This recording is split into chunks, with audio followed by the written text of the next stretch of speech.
All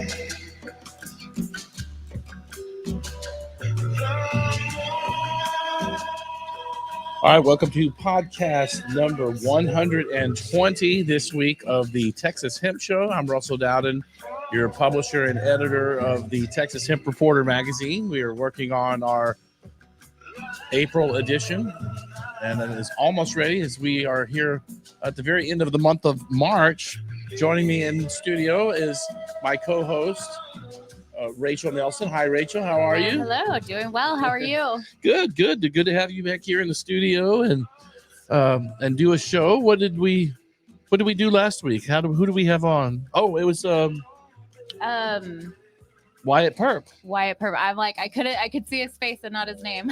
And we did it. You guys were here. Show. You know, y'all were here and I was at home. Yeah. That was weird. We did that once before. That was a different. But also joining us in studio this week is our former co-host and from the Texas Cannabis Collective, Jesse Williams on the what program. It be, yo?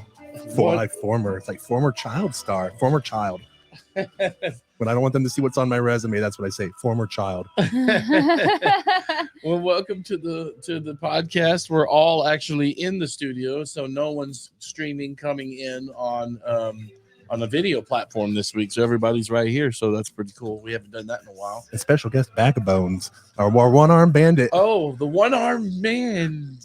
The one-armed bandit. I've seen him before on this show. I didn't do it. It was him, the one-armed man.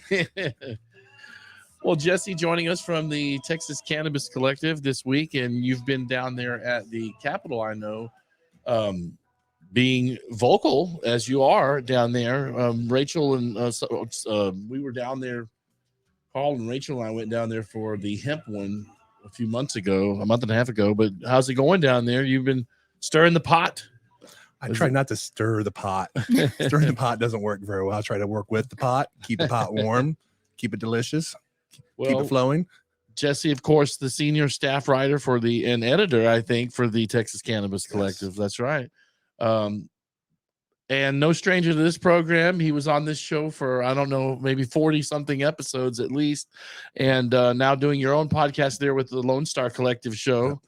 But anyway, checking in with you this week on the program. Tell us what's going on with the Capitol and how are these bills. Let's jump into some of this. So we just had the bill for manufacturing smokable hemp pass out of committee. I believe it was 4918. Okay, yeah, that's 4918. Yeah, that was going to change the language in the law to be where we could have manufacturing of smokable hemp.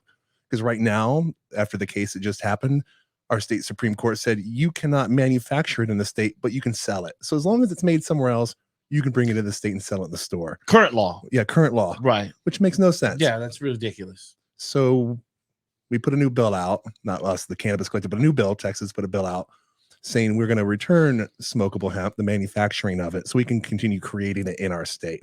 And that passed out of the Agriculture Committee yesterday, like almost immediately after the hearing. Is that the one that I left comments on that I was telling you, 44? That's 4918. 4918, yeah. It's always a trip to try to keep track of all these all the numbers. I have them in front of me and I still can't find them. But yeah, 4918 was the one that I left the comments on Monday, and just basically, that's good that's moved. We need to get that fixed. Yeah, it's been a busy week because the day beforehand, and there goes the skeleton. You come lean with me, buddy. Come on, let's get romantic for a moment. Yeah. No, but that is the very important one, because all of these retailers, Rachel, that either we speak with or have on the show, or we talk about their products. I mean, many of these people whose products are right here on the desk, a lot of them had to start going across state lines, starting to manufacture, ship mail their products in, or some of the mediums just stopped doing it altogether as it was too expensive to try to. Not every operation can go to across state line and have a production facility and then mail them back to themselves. I mean, you just spent millions of dollars building these facilities just for like in a year or two for them to go, nope, pack it up and go somewhere else. Yeah, give the money to Oklahoma or New Mexico, who already has robust cannabis programs medically. Or even Louisiana. Louisiana's even ahead of us on medical. Is that really true? Like our medical programs ahead of ours. I mean, I know that we talked last year about the medical delivery systems in Louisiana. They run run advertisements at Lake Charles for the Lake Charles clinics, right in Beaumont. When you're going eastbound on I-10, you can see these advertisements. I've actually reached out to them about marketing to Texans, but they were it was a gray area for them. Same thing leaving Dallas, going out to like Shreveport, Bossier City.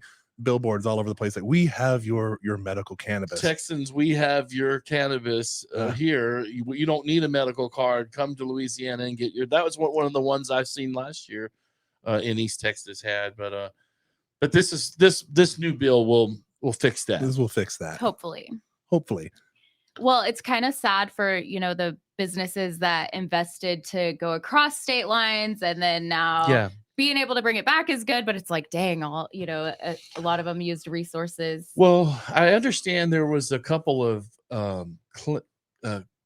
kitchens that you could go in. It was a co-op kitchen that Oklahoma had opened up a number of these, and many Texans were going over and just paying the fee in the co-op kitchen to manufacture some of their product. I can see that being a thing. That would be a more affordable way. I know that was being done. Like there's co-op kitchens here in Austin that do things like that. People use those facilities to make like their CBD products.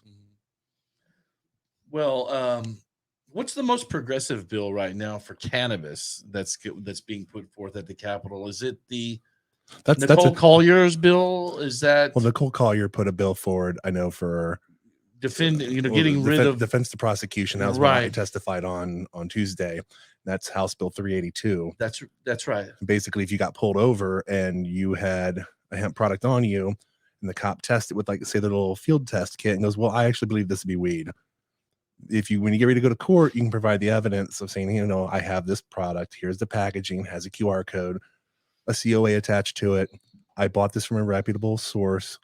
As far as I knew, this was a hemp product. And that would be a defense to prosecution. They wouldn't be able to go after you for that. Well, somebody called me from the Valley last week, or maybe it was Monday of this week. But a girl called. She said that I was at a shop in Edinburgh, Texas called Good Time Smoke Shop. I picked up some Delta 8. I was coming back into the far area. A cop pulled her over, saw her swerve, and she went into a Circle K, went to get something to drink, came out. The cop was starting to inquire about her ability to drive. He thought she was under the influence of something. I saw that. I saw a news article about that. Well, I don't know that this is an article yet. This girl just called me, and anyway, the girl was arrested for possession of Delta 8 products that she had just purchased and she didn't try them. She said that she was swerving for potholes in a bad road. And the cop came up to her and wanted her to do a field sobriety test. Yeah. And when she denied it, they were like, well, we want to really search your car. They found the products. I was like, well, you're probably on this. From my understanding, that's how they were trying to push did this make news? I mean, I haven't told very many people. I believe so.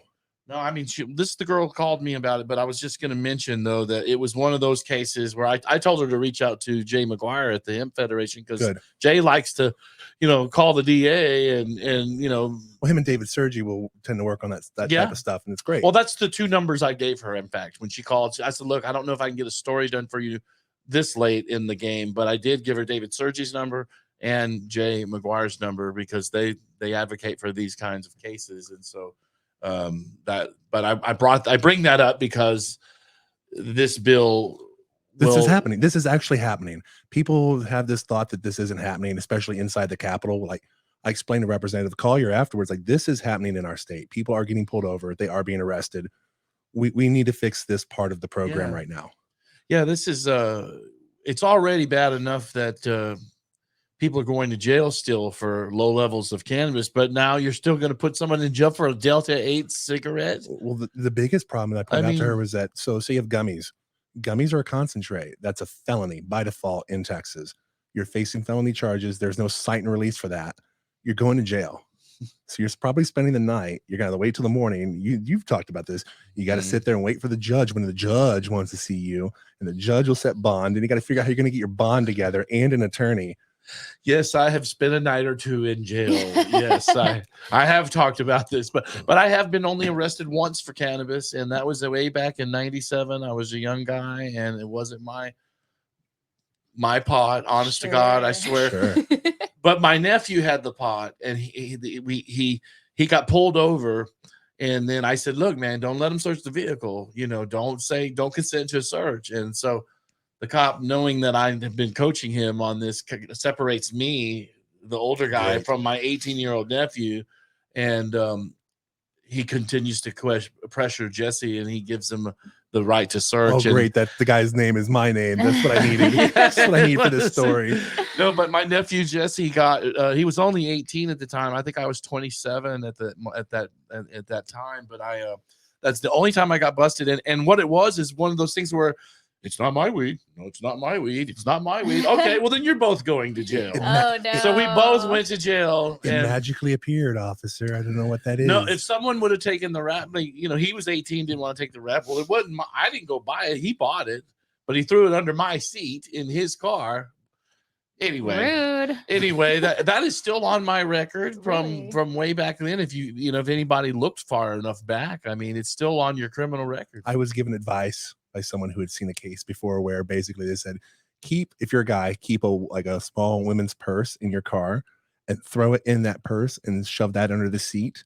That way, when you do go to court, you'd be like, well, I had this girl in my car like a week ago, and she must have left that there. That wasn't mine. You know, my friend and former big supporter of my publishing work was former lawyer Jamie Balasia. He would tell me, Russell, because one time I got pulled over and I was coming home, and I had been drinking, but I wasn't drunk, but I was pulling into my house. So I did what I thought Jamie said. He said, when you come in, when you pull over, you just go straight to your house and then lock the doors and throw your keys in the car and lock the doors so they can't search your car. And well, I remembered, get out of the car, go to your house, get out, lock the doors, put the keys in my pocket. Well, the cops came and searched my vehicle, but they illegally obtained my keys without my permission, searched the vehicle, only to find my mother's half ounce of oregano that she had given me for a pasta recipe. No way. Yeah. And it was in a Ziploc bag. And anyway, that's catnip, officer. I didn't know what you're talking about. I had a bad driver's license, so I did go to jail for that night, but they didn't charge me with any drinking or marijuana or anything. But Jamie later reminded me, he said, "No, you idiot. I told you to put the keys in the car and lock your keys in the car. Then they can't search nothing." Oh, good point. Yeah. You just call a locksmith later on. Oh man. I know. Yeah, but I wanted to get into my house. Life hack. I didn't want to take your house key off. I didn't. The whole process. See, that's why we just need legalization. That's why so we don't have to jump through these hoops. Until then, little quick disconnects for your keys are a lifesaver.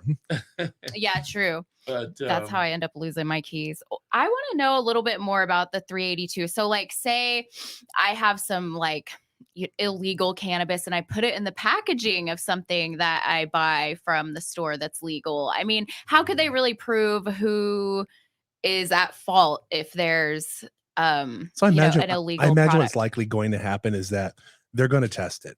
They're going to want to go and test it. And if you've shoved your own little product in that container, that COA is not going to match up with that. It's only going to come close. Mm-hmm. So they're going to see this big discrepancy between what the COA had on it and what was in that jar and go, but still, how do you prove who, maybe it was a mistake on this manufacturing side? How could you really prove who's at fault? It's just very sticky situation. It's very, very, let's see, like you said, sticky. It becomes this thing of who's responsible. And personally, I think that the best way we could have went after this when we created our program was to have what we've had him on the show. Nathan Murphy talked about, is it called the hemp blockchain, where basically we mark every step of the way what's happening with these products. That way we know who manufactured it, we know who put it in the jar, we know where it was grown, who shipped it, all of that. And we can trace it back one step at a time to whoever did this. Mm-hmm. And I think that what could possibly happen is you're going to see it possibly go to a farm. Mm-hmm. It's going to get traced back to a farm. And they're going to go, well, our state test showed it was fine. And we have evidence that we shoved that product into this packaging. That's what got shipped off. Mm-hmm. What now? Right. Jesse, what do you think of SB 321 from Charles Perry? Now he's got one relating to production and regulation of hemp, providing administrative penalties, and also creating a criminal offense as related to hemp. I guess, is this just in case you're producing bad quality hemp or bad? I'm not gonna lie, I haven't looked much into that one. I was wondering if you had any thought. We've been focusing a lot on the consumable hemp bill. You're following probably more on the traditional marijuana and cannabis with your organization than some of these other hemp ones, huh? Well, a lot of it also is you ask, like, what's the most progressive bill? And it's like, what's the most progressive bill that's actually going to pass? Or what's the most progressive bill that's been filed so far? Yeah, filed and passed is a matter of one's a bridge too far, and the other one's something we're like, oh my God, what a insanely small step. Yeah. What will we get done this session in cannabis? Just in what do you think we're getting what will happen with the 88th? What do you think? I think there's going to be a dispute between possibly the medical bill and the consumable hemp side. And are we meant to be divided, the cannabis and the hemp side? Is that a ploy, or is that an attempt? I don't think that's going to be much of the issue this session, like we had last session, where it seemed to be a war between the farmers, ranchers, and the retail outlets. Well, and it wasn't so much the retail outlets, it was kind of the manufacturing side. But now we've got retail outlets, manufacturers, we've got medical patients. There's a lot of people in the state. Veterans are paying attention to this now because of the Delta 8 case that took place. There's a lot more people, consumers, that are paying attention to this issue now. So we're hoping with this, we can keep everybody kind of on a united front and keep us all moving in the same direction of, this is what we need. Let's all have the conversation that needs to be had so we can finally end this. Well, look, let's take a quick commercial break, guys, and we'll come back. This is podcast number 120 this week, 120. And you're already on podcast 78. Like 78, 79. So you quit this show. That's a difference of 40-something shows that we're only ahead of you guys. So and I left you at like 70. But you were doing about 25, 30 shows before you even left this show. I was at like 69 or 70 when I left here. Well, we'll talk more about your show and your recent hemp award again as well. And we'll talk a little bit more about Delta 8 on the other side. I want to see if we get your thoughts on what we think about Delta 8, what happens as well in this next session. Texas Hemp Show podcast 120. We'll be right back after this, guys.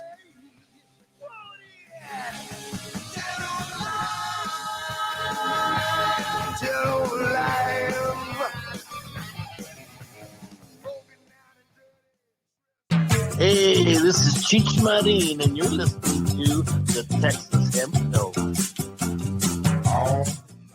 Why take a chance with your hemp grow? Join Hemp Plan and avoid the risk. TPS Lab's exclusive hemp monitoring program. Hemp Plan members get one-on-one consulting from knowledgeable consultants who are available when you need them most. If you want to take the guesswork out of growing hemp and focus on what matters most, call TPS Lab today and ask for your free consultation. Take the next step to a successful harvest. Visit tpslab.com or call today at 956-383-0739. Hey, this is Tommy Chong, and you're listening to the Texas Hemp Show. We took the best journalists from politics, health, innovations, cuisine, business, travel, agriculture, and then we put weed in it. Welcome to Weed and Whiskey News. Weed and Whiskey News. News with a twist.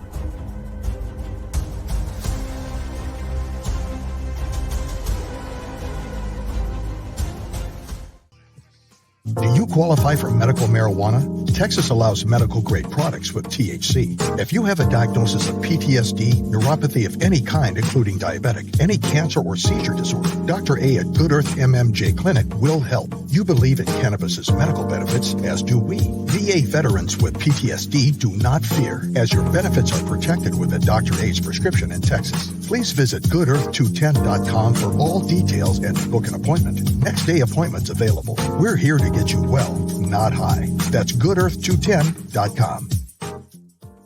The Texas Hemp Reporter is available free at over 1,000 CBD and smoke shops across Texas. McAllen, Houston, Austin, Dallas, Lubbock, and San Antonio. Texas lawmakers will be in session this year to improve or alter laws on cannabis products. So stay tuned and informed this legislative season with the Texas Hemp Show podcast and the Texas Hemp Reporter magazine. Would you like to host the Texas Hemp Show podcast at your business or special event? Now booking live broadcasts from your location with our new demo vehicle, the Texas Cream Machine. Email Russell at TexasHempReporter@gmail.com. Now back to the show with your host, Russell Dowden.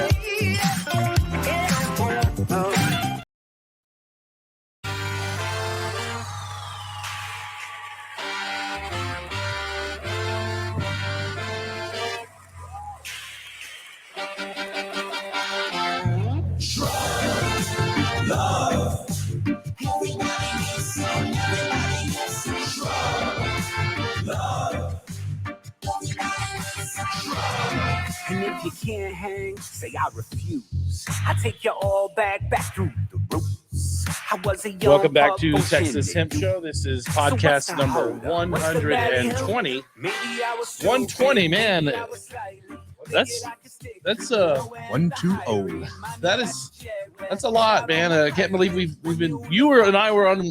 We did show 1 through 50, 60 together. I mean, show 1, man, all the way back in September of 2020. We were out at Terminally Taking Off Studio.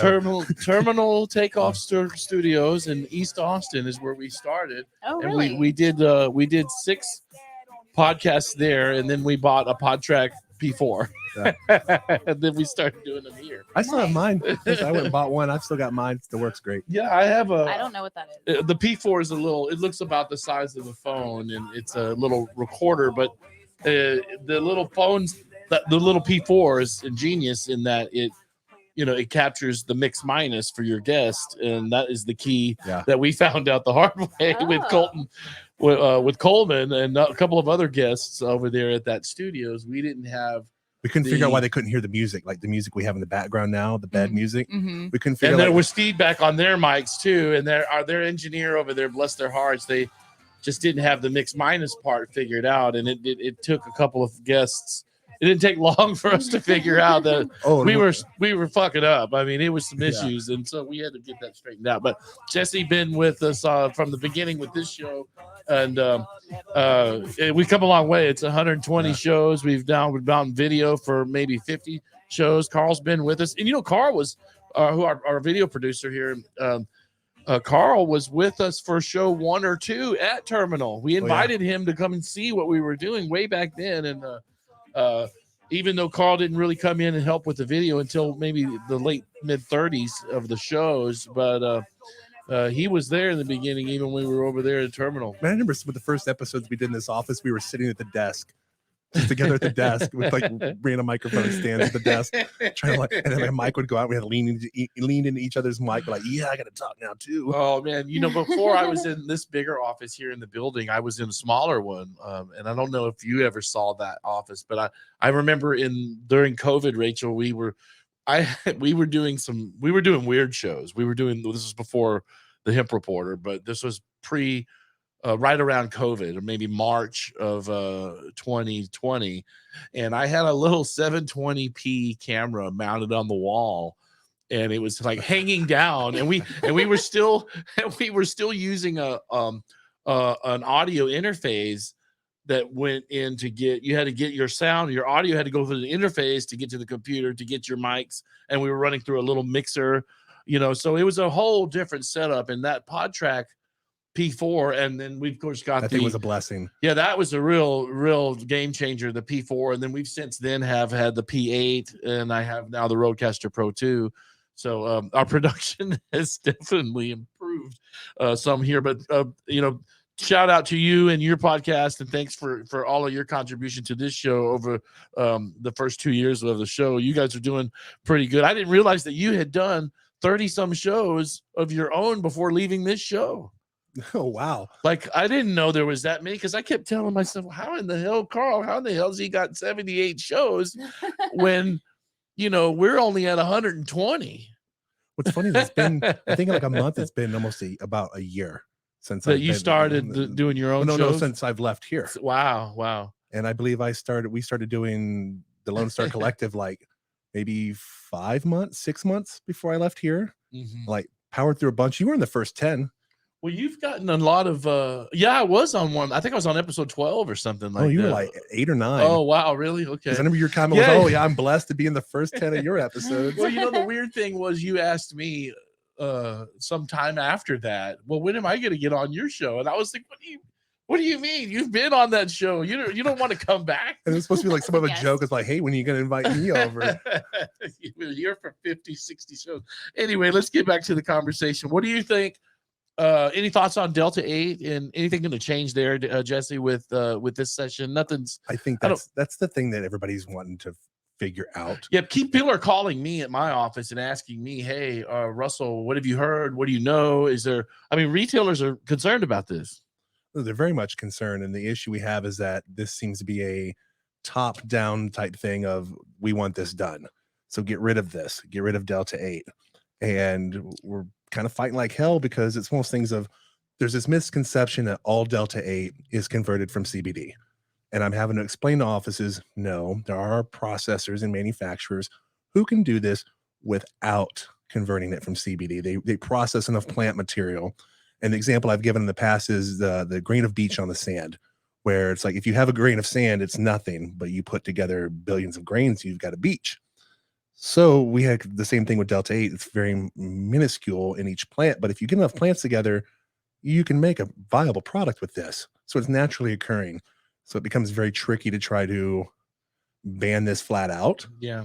And then they go, well, we'll want to ban synthesized or synthetic. And we weren't going to let DSHS define this. And that's the last group. We really want defining this. We don't want them defining synthetic at all. Have you heard about, I don't know which number it is, and I know I've pulled, what's cool about your website is you did have all of these bills that were submitted and you list them on the Texas Cannabis Collective. That's just great. You got the site up on the screen there. Thank you for that, Carl. But you can see the hemp bills, the medical bills. You've got the criminal penalty related bills, and then there's some of the marijuana cannabis bills that are there. So you guys have kind of categorized that, and that's called the 88th Texas Legislature article that's on there. That's the page there. But very cool that you have this. Which one is it that? What do you think is what is the bill that gives dishes the power to make rules and changes? I thought this was interesting. That's going to be Perry's Bill 324, I believe. Okay. That's one where they literally outlined they wanted DSHS to define what synthetic would be. And it's more we want to be that may be the Delta 8 bill. Yeah, that's that. And we want it to where that's defined in the bill. Yes, not in some midnight meeting that DSHS has and barely alerts anybody to. Can you tell from testing products like if the Delta 8 is synthetic or not? Because isn't it the same chemical makeup? So part of why everybody's kind of concerned about Delta 8 when it gets converted is that, from my understanding, like the solvents you may be using, they call it acid bath, that there's leftover byproduct that it may be minuscule enough that some people go, oh, that doesn't harm you. Other people go, I don't want to take that risk. I don't want to put that in my body. And I want to know that it's in there. Well, if you're doing an actual chemical analysis, you could technically look for it. Gotcha. If you looked hard. I say, if you looked hard enough, you have the right equipment, you could see it. Well, you said that cops have test kits, like when they pull people over. I've never heard of that. So these test kits, you can look. I believe it's called a NARC 2, like NARKII, and it's basically a kit that this company sells for police officers and police departments to put product in. Basically, the old field test kit, they basically shake it up, and it says this is we believe it's above 0.3% THC, so it's probable marijuana, or below probable hemp. So basically, they could technically use this. Wow, I wonder how accurate those are. And they could technically use this to say, well, we now have probable cause on you to arrest you because it looks like it's weed. So let's book you and take you in. Here, there's some of the medical cannabis bills y'all had here. I don't know which you want an update. That's one of the things you're going to work on. Because I was going to go through, SB 121 by Jose Menendez, authorizing possession. I'll just wait. Some of those got put in the committee. They're not going anywhere. Yeah. So really, all that matters now is what's survived this far. And that's so far, that's Click's bill. There's never been a bill outside of Click's bill that unfortunately has ever stood a chance. Yeah. She is the mother of Texas medical cannabis. That's right. She is pretty much they consider her the legislative expert on it. Nice. 1805. Yeah, 1805. Mm-hmm. And her bill has gone to committee, passed out of committee unanimously. We're waiting for it to be scheduled for a floor, second and third reading, then a vote. Relating to medical use or low THC cannabis with certain medical conditions. And that was going to have the cap raised to 5%, but it's now been changed to volumetric. What does that mean? So basically, you would be you'd be prescribed cannabis the way you get prescribed any other medication, and the max you could have for a dose would be 10 milligrams. So if they gave you, if they put all this into little capsules for you, you could have capsules that have max 10 milligrams in each capsule, and not have a bunch of filler in it. And you could take however many a day the doctor the doctor could say, hey, I need you to take 2 pills, 2 doses of this 2 times a day. Every 20 milligrams a day. Yeah. Or like that. Or whatever they think you need. Whatever they would say. Just like you would with any other medicine that you would be prescribed. And does that mean is there still a cap on the THC? That is the cap. 10 milligrams. Say you would have we say no filler. So like right now it's at 1%. The other 99% is like MCT oil. Okay. So we're cutting the MCT oil out and then cutting that. Well, that's an improvement. Yeah, it is. Into 10 milligram max doses. Well, that's interesting. That's a different. I didn't see that when I didn't see it come. I thought they would raise. I thought they would raise the cap of THC is what they might get to 5%, but that's not. It originally was going to be 5%, and basically the thing came out. I was like, hey, there's all this filler in it that really. I don't know if either one of y'all's ever taken MCT oil. Stuff cleans your system out. Oh. It's pretty much its own natural laxative. Mm-hmm. So it's not good that they're like, hey, you need to be taking possibly 25, 30 milligrams. So you're having to take 30 milliliters. A good chunk of this medicine is mainly MCT oil. Oh, wow. Well, it just wreaks havoc on your intestines. So that's a victory if 10 milligrams. That's a big step THC? up. Yeah. Oh, well, that's not bad. That's in Click's bill? That's in Click's bill. Well, that's good. Well, something that's not good, in my opinion, is the checkpoints at New Mexico. Good old 2883. Yeah. Tell us about that. You were talking about that off air earlier. Yeah. I'm from the Panhandle, obviously, so I know a lot of people who were super happy whenever it became legal in New Mexico, and it's just a hop, skip, and a jump away. So now here's the government to be like, oh, we're gonna ruin this. Texas is putting checkpoints. They want to have DPS go out and put checkpoints up for people coming in from New Mexico, not going to, but coming in from New Mexico. And the bill says inside of the bill that they're going to be checking for marijuana. So our side of it was, hey, this is being done because New Mexico is legalized, and you want to catch people who come through with weed whenever you can. And which bill is this one? House Bill 2883. So the state has never taken these measures before with other legal states. So it's just kind of interesting that this is just coming up now. Has 2883 made it to committee? Oh, it got heard Tuesday. It got heard the same time I testified on 382. I testified on 382, and our current host for the show now, Gramps, went over to testify on 2883. And he basically he goes, I don't like this because our organization doesn't like it because this is looking for weed, and you're only doing it because New Mexico legalized. We've got better things to spend our money on. Yeah. And you're going to just harass everyone who comes through. Well, better yet, how are you going to determine who you're going to look at? I mean, what if Moody's bill passes and they make it on anything, like a cite and release. A cite and release from anything under 2 ounces. And the thing is, we play it as they want the money, the tickets. Better yet, we had to look at it like this: has that bill passed? Has that been signed into law? Yeah. No. So we don't have the eggs in the basket yet for that. We're just counting some eggs, though. Is all we're doing right now. Exactly. We're looking at chickens and going, "Come on, pump an egg out. You can do it." Okay. Let's see. What else do we have? Well, yeah, they did look at us like they did look at him in the meeting like he was crazy, testifying us about it. Like, this is about illegal immigration and people coming up from Mexico to New Mexico and then coming into the state. The DPS officers, we need people out there because the local police department. Wonder what Colt thinks about that one over in El Paso. He was one who he quickly was like, hey guys, look, you got to pay attention to Colt DeMorris and El Paso's normal chapter there in El Paso. Yeah, he was just, I saw him in town with you guys. Yeah, he was up for the medical hearings. He came in for that week, the medical lobby day, and he I believe he either owns or he's managing I think it's called like High Horse Cannabis in Las Cruces. Yeah, I reached out to them. I've talked to them before over there at High Horse. Well, what do you have coming up on the way of events or anything? Is the collective got something? I saw something on your website earlier. There was an event on April 15th, a green flyer or something. I don't. Maybe we can share that. But there was I think it was on his homepage. The Hub City Normal Peace, or Love, and Music, the 420 festival that they're having. 4/15, I think. I think it's just on that page. Yeah, April 15th and the 16th. And that's in Lubbock? That's up in Lubbock. Nice. Yeah, I've been seeing an organization on Instagram that's doing a lot of advocacy there in Lubbock, which is good to see. I think they're pushing to get a site and release ordinance going there as well. In Lubbock? On the Lubbock area. Oh, wow, that's good. Remember, Texas Tech is up there. Those college students don't want to be arrested for that anymore.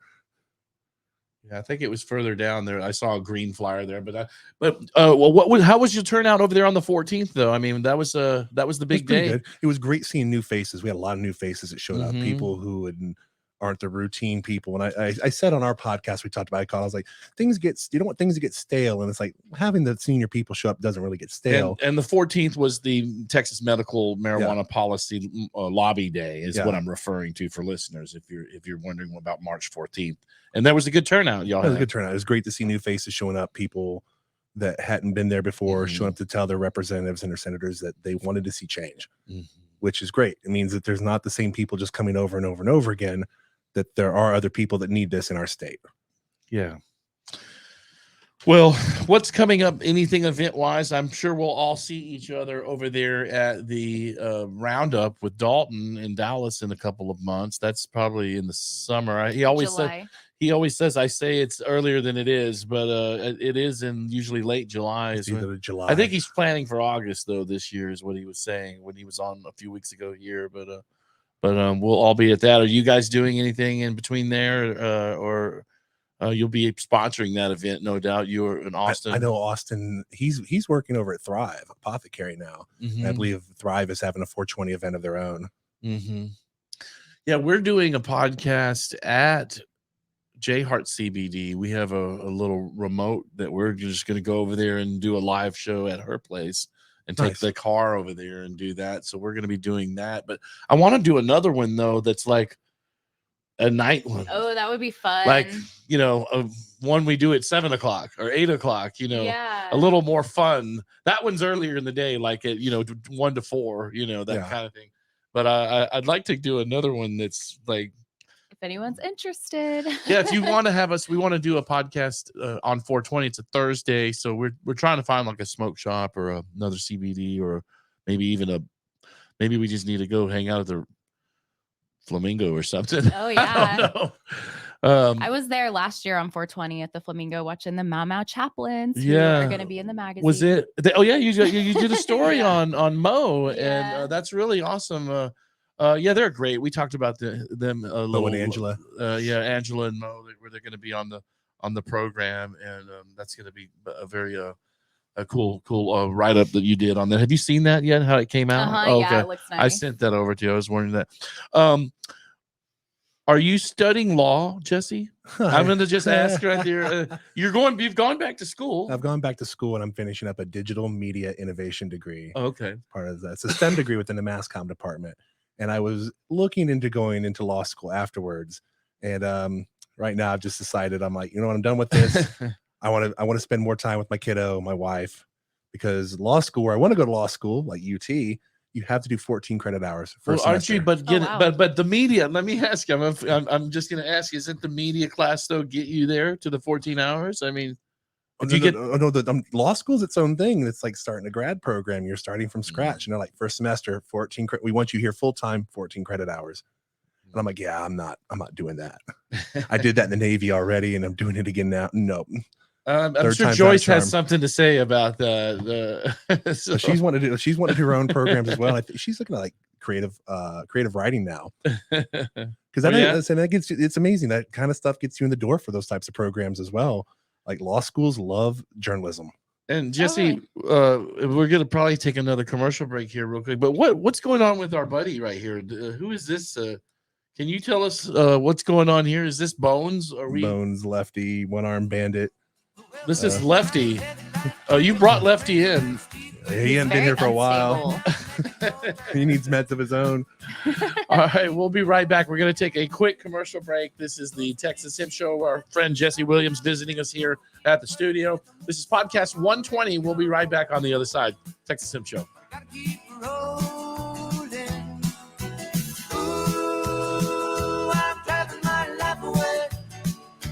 Looking for a better way for me. Hey, this is Cheech Marin, and you're listening to the Texas Hemp Show. Why take a chance with your hemp grow? Join Hemp Plan and avoid the risk. TPS Labs exclusive hemp monitoring program. Hemp Plan members get one-on-one consulting from knowledgeable consultants who are available when you need them most.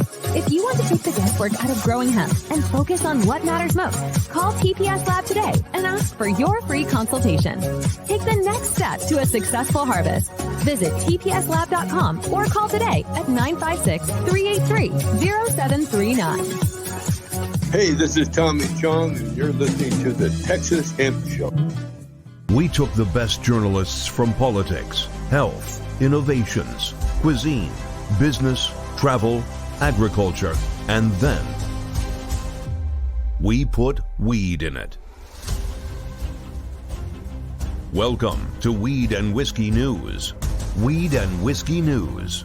News with a twist.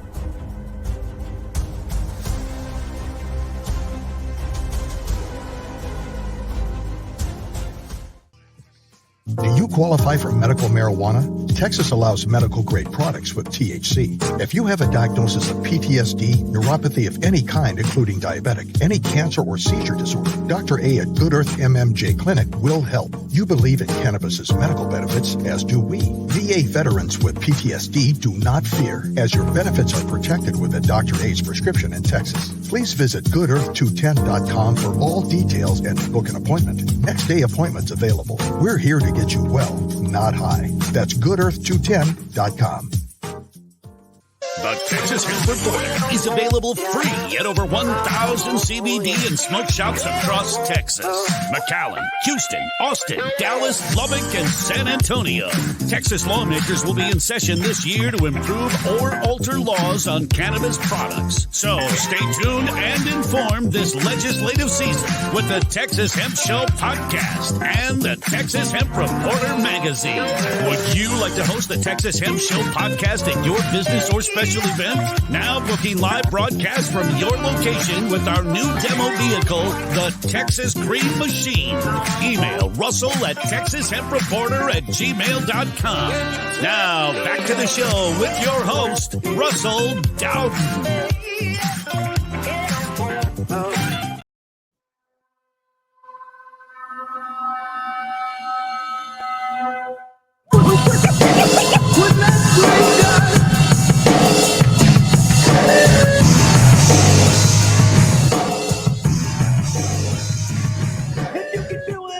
And it's a musical masterpiece. Hear what I'm dealing with, and that's cool at least. What's running through my mind comes through in my walk. Two feelings are shown from the way that I talk. And this is me, y'all. All right, welcome back to the Texas Hemp Show podcast. What is this, number 120? 100 more to go. Only 300 more to go. Only 280 more to go.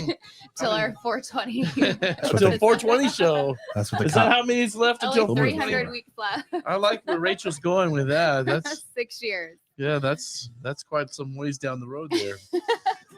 Great show though, guys. Great to have Jesse back, our former co-host with our new co-host, and Rachel, you've been here quite some time now yourself. You've been around for I don't know. Maybe not even a year, I don't think, but close. Well, definitely over a year for the writing and stuff. Yeah. You've been contributing in the magazine for quite some time. About 2 years. Yeah, and then on the show is coming up around a year, I guess. Yeah, I think it was like last summer. This episode, the issue you have coming out now, I think, is the first issue, other than the first issue you ever put out, that I don't have an article in. Is that true? You really didn't have anything in this one? Nope. Wow, you've been busy with school. Because I've been busy with school. That's why you had the legislature.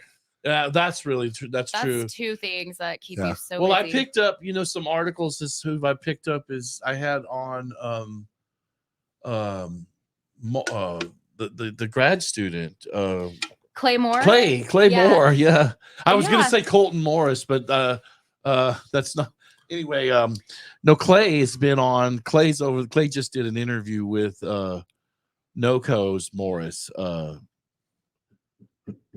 It's bad because it started today. Now, right? It's happening right now. Yeah, I've been seeing everyone that's why on I was. Instagram. Yeah, that's why I was talking to him earlier. But anyway, no, we picked up some articles from the Morris Beagle. From Morris Beagle, Clayton Moore. Clay Moore interviewed Morris Beagle earlier, and I thought I was mixing those two together is what I was doing. But no, Clay Moore has been cool with some of the writing he's done. He's a young, intelligent young man there, of course, there at A&M in the hemp. Cannabis Hemp Innovation League. Yes. The Chill Club. Nice.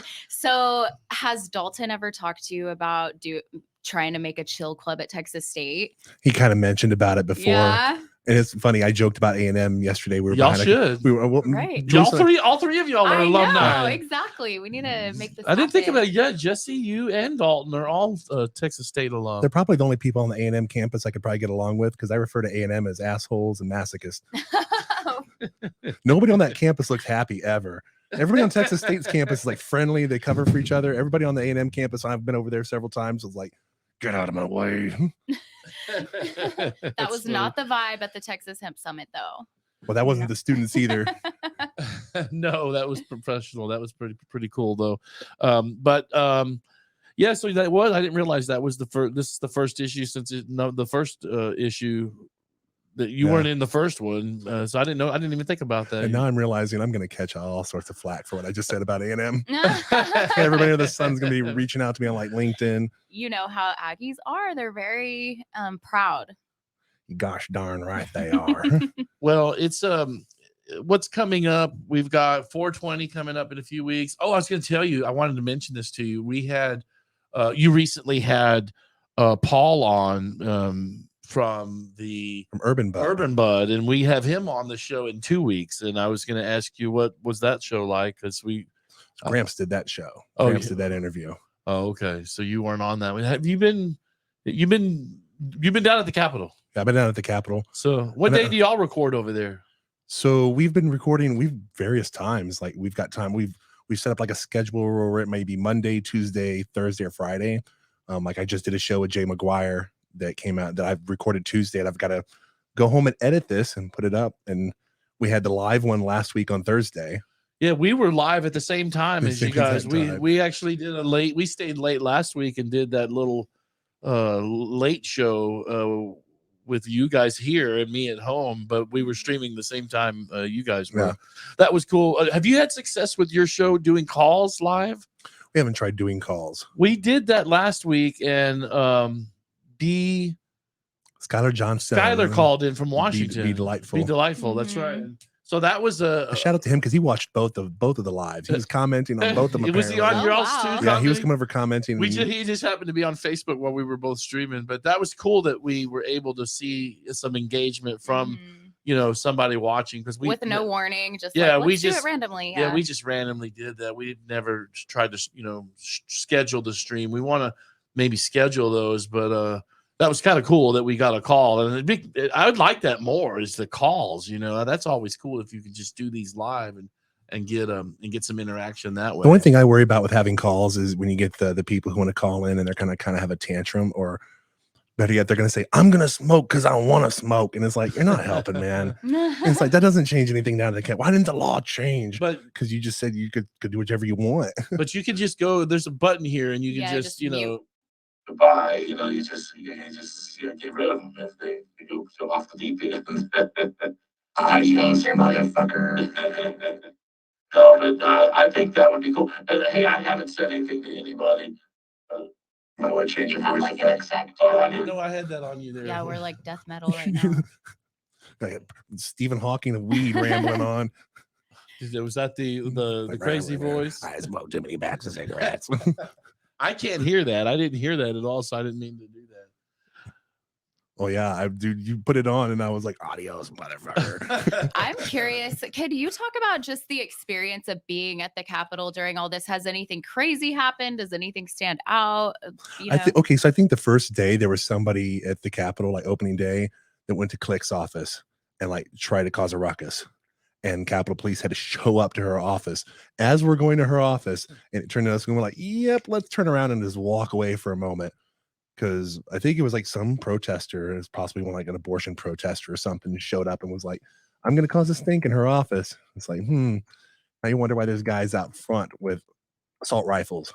Yeah, that's not the message you want to send. They go over that with us a little at the coalition, for coalition members at the Texas Hemp Coalition. Hey, when you come down, try to be cool-headed and don't be dramatic. But you could kind of literally just go ask and questions and don't get in debates with our lawmakers. That's not. But ask questions and get your point across. They kind of gave us some guidelines. I haven't gone down there really and engaged in those guys, but we did go down there and film. And Rachel went in there and made the meeting earlier in the day. I didn't go and talk to any of the lawmakers though. Like, can you just go and up to their office and say, hey, do you have a minute? Is it like that? So you're going to go into their office. There's going to be a staffer usually like right there as you walk in the door. Mm-hmm. And you tell them, hey, I'm so-and-so. Like I'm if you're with an organization, I've come here with this organization. Do you have a staffer here who has a moment to talk to me about a cannabis program and the hemp program in the state? And it might be, they go, oh, I'm the person who does that. So what do you want to talk about? And then from there, you have your discussion. You could possibly say, hey, I'd like to, is there a way I could set up a time to have a meeting with my representative and with my senator in 15 minutes, 20 minutes. I'm not looking to take a whole hour or half the day, just some time to talk and let them know how I feel about this, possibly bring in some letters from other like neighbors that I have in the district. Nice. And you just have a conversation with them about it. And they might ask you questions. Well, how does this work? What do you think about this? What do you think about that? And you just try to answer honestly. Mm-hmm. Mm-hmm. So literally any citizen could go and do this. Yes. And I feel like people either don't know or they're intimidated by the process. I think some are kind of intimidated. Yeah. Part of the thing is the biggest movement happens with committee hearings. That's when you get to actually go and testify. But committee hearings can come up 2 days. They'll let you know 2 days before it happens. So so it's tough to get the message out to people quick enough to let them know to show up. And then it's Texas. Texas is larger than some other countries in Europe. Mm-hmm, true. So it's difficult for some people to try to make the travel. We've been pushing this session though about to people. It's like, hey, if there's people living north of Waco that don't have their own car, they're able to show up on time, they're able to get a bus ticket and get down here and testify, you can testify. If there's someone who's showing up after having a stroke and a double mastectomy and they put their motorized cart in their car and drive themselves down here, you have very, very little excuse to not be coming here to the Capitol and making your voice be heard. Yeah. And it's insanely, there's no excuse that you couldn't go online and put your virtual testimony Exactly. Yeah. And I noticed you had the links to that on the article, which is very helpful.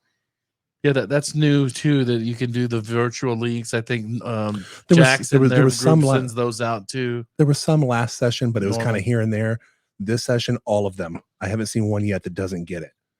So you can always go to the committee hearings, click the link, pick your bill, and say what you want to say. And we've just been recommending to people, hey, you don't have to go into this long diatribe. Just say, I support this bill, or I don't support this bill. If you're an expert on the subject, give your expertise and how you're an expert on that and why you support it using that method. But it's not the place to rant and rave like you would you see some people do at committee hearings either. Mm-hmm. Yeah.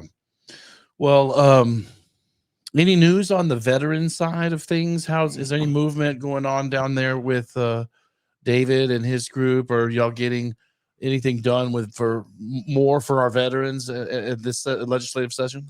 I know David did it, I think, like a veteran thing earlier in the year. I wasn't able to, the time he had it, I had to go to class. So it was one of the days I actually had to physically be in class. And I think the bigger thing that they're looking at on the veteran side is Delta 8 and the consumable hemp market on the Perry's Senate bill.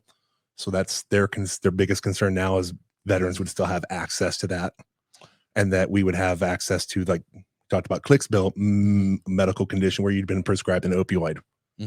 Because yes, cannabis, my opinion, way better than tramadol. Yeah. That's like the or low end of things. gabapentinol for chronic pain. I mean, my mother takes gabapentinol for and it leaves her, she's always tired and groggy, and that's that's for chronic pain. And they just I need to get chronic pain done. And I say tramadol because it's one on the lower, to me, it's one of the lower end opiates, but they hand it out like it's candy. Some doctors do, they prescribe it way overdone. And that's what, to me, leads to people going, I need something stronger and stronger. And then they wind up trying to find pills from somebody, and they wind up with fentanyl.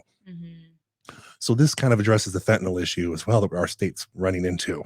Yeah, that's I saw that on Capitol Tonight the other day. There's a movement for a fentanyl bill, right? Yeah, House Bill 6 is one of the bills that they're looking to penalize about fentanyl. And the thing is we're trying to tell people, look at any state that was having fentanyl issues, and then when they legalized cannabis, the fentanyl issue started going away. Oh, really? There's data. Florida's a great example of this. The DEA has put data out about this, but that's interesting. But even Florida, Ron DeSantis mentioned, he goes, we are having a fentanyl problem, and this is why I want to move cannabis flower forward. And then they did it, and he turns around and goes, look, our fentanyl numbers went down when we did this. Wow. That's fentanyl, they're saying in the Senate, even in Washington, that fentanyl is the number one killer for 18 to 45-year-olds. It's killing more people than DWIs. And the testimony we heard, driving, and the testimony we traffic heard, fatalities. The testimony we heard at the session just this last week on House Bill 6 is they were morticians and coroners and stuff going, look, we're not at the peak of this yet. This is going to get worse if we don't do something. There were people there to even testify, say, hey, not only do we need to look at how we penalize people who fraudulently sell this junk and pass it off as something else, but we got to look at why people are wanting to have to take any of this stuff in the first place.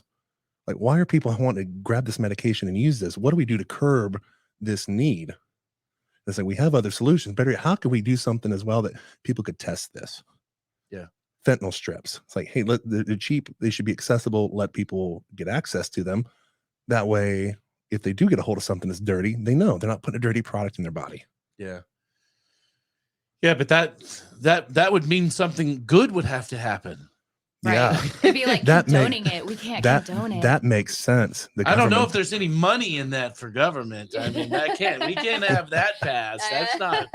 That's not policy, Jesse. Like, can we invest in the company making the fentanyl strips? Like, sure, okay, fine, they can buy it. Yeah, it's so they'll give Pfizer the contract, and then it'll be fine. We'll get that done. Let's go out with a positive note here on podcast 120. What's something?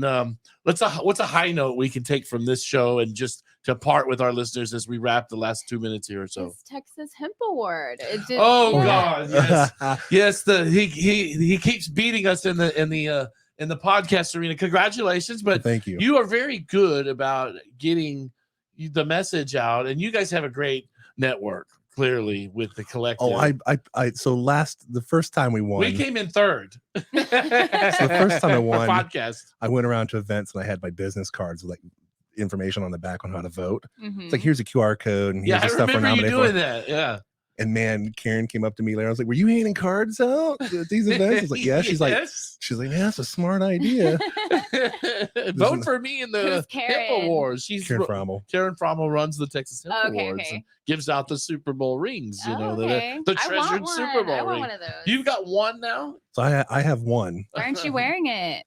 So I didn't even think about wearing it tonight, and it's the one from last time. You should be wearing it all the time, like De La Stoner does. Yeah, De La Stoner has two now on his hands. So. There's events I go to and I wear it, and people are like, "Oh, what is that?" It's like, "Oh, it's my hemp award from a year or so ago." Yeah, really? So the Texas cannabis community and hemp community, well, proudly wears those like Super Bowl rings. That's pretty cool. I would love to get one of those too. This time I set it up to where I had a way of like they would go to the form and our names were already like who they needed to pick.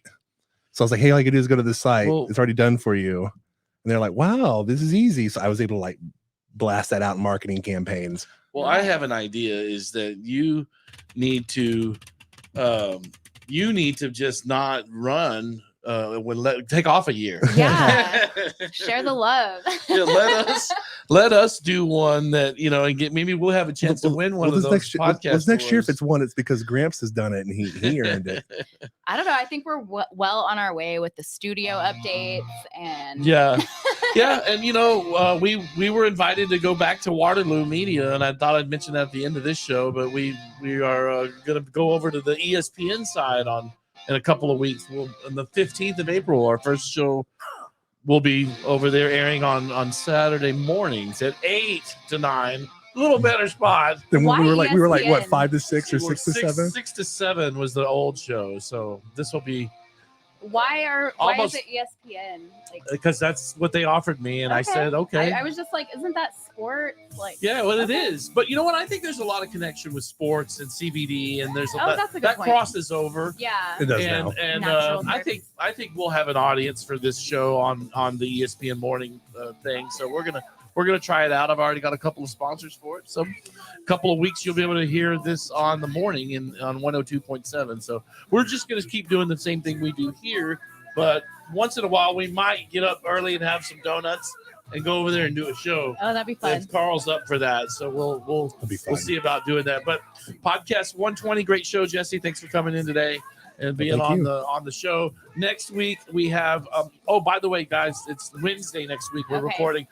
We got Lisa from Hemplication will be on, and Chris Duarte, the blues player, is a longtime friend, Austin legend blues player. Has got a new album coming out right after on the 24th of April, and he's going to be coming in the studio on the 6th next week to check that the 5th, by the way, to come in. I have a wedding to go to on the 6th, so that's why we're recording next week on Wednesday. But next week will be Chris Duarte. Then we have Paul from Herb and Bud that was on the Cannabis Collective a few weeks ago there with Gramps, and we'll have him on the 13th. And then Jay Hart CBD, we will be live on 420, that show there in Cedar Park. So we'll be doing that show. And then I've got some open dates, so we just need to book some more people. And if you're interested, send me an email at texashempreporter@gmail.com, and we'll try to get you on the show if you want to come on here and babble with us. Maybe you can even bring your own prop.